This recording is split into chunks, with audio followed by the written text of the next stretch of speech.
Yeah, we were good all game, and we were good in all the facets. You know, our contest numbers are incredibly good, but the most pleasing part about it was our team defence. I just thought we were stingy. You know, they didn't get a lot of inside 50s. We cut off a lot of their plays, got a little bit of flow occasionally, but Richmond usually get a lot more than that, and that was our biggest focus coming into the game, was to try and stop that run forward handball chain game that they play when they play their very best footy. So we're able to achieve that, which was good. And I thought our ball use tonight was very good. I think we took a lot of 21 marks inside 50, which is a great result.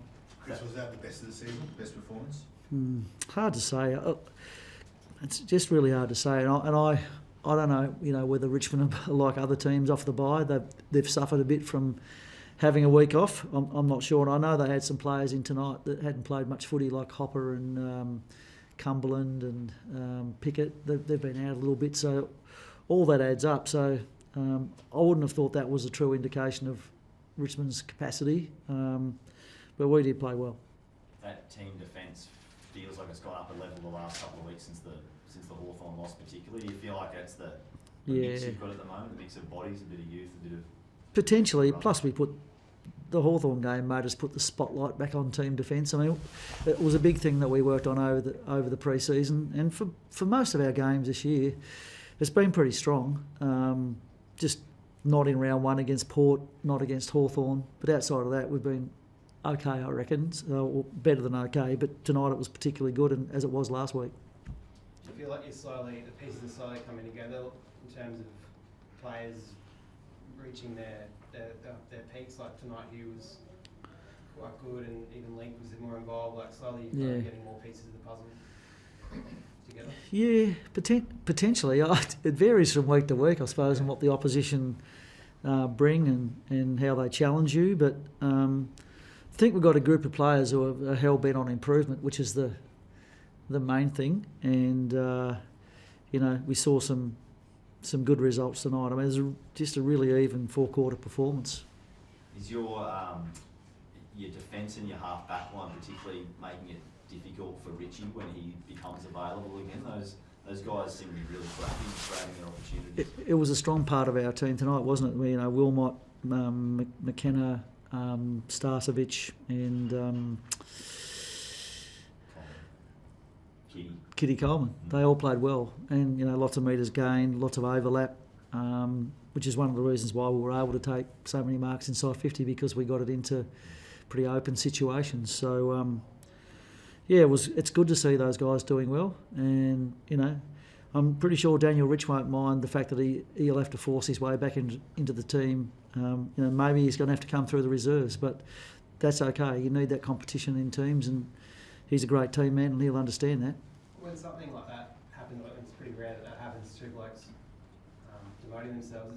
Did it send a bit of a shock? They didn't. Oh, let's get it straight. They didn't demote themselves, because there was a conversation between myself and them about their form, and we made a decision not to drop them to the reserves, but more give them a training block so they had a chance to get back to playing their best football. And it was done collectively. Yeah. Well, that's not what I was insinuating, just semantics. But yeah. However it happened, did it send a bit of a shock through the team that it has an impact? You know, we're even seeing it now, like the way that the team's playing since then. It seems like it's really something's changed inside the last few weeks. Yeah, I don't really know whether that's caused it. Maybe opening up the team for others to have an opportunity has been motivational, and you know, maybe it's put everyone on edge a little bit. You know, two really good players that have had great AFL careers, not currently in the team. It's hard to know, but I don't feel like that sparked this. I think we've just been building our form, to be honest.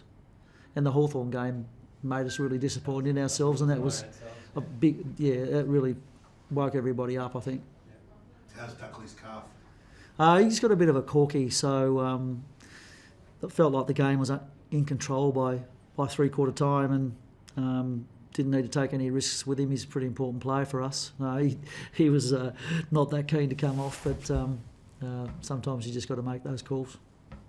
Archie, like he's looked like a head knock. Was there any update on that? Yeah, I think he's got a concussion. It's a really little concussion. It was only for a moment, but it's enough to keep him out for next week, which is a real pity because every time he comes in, something happens to him. And I thought he was second half tonight. He was really starting to get going.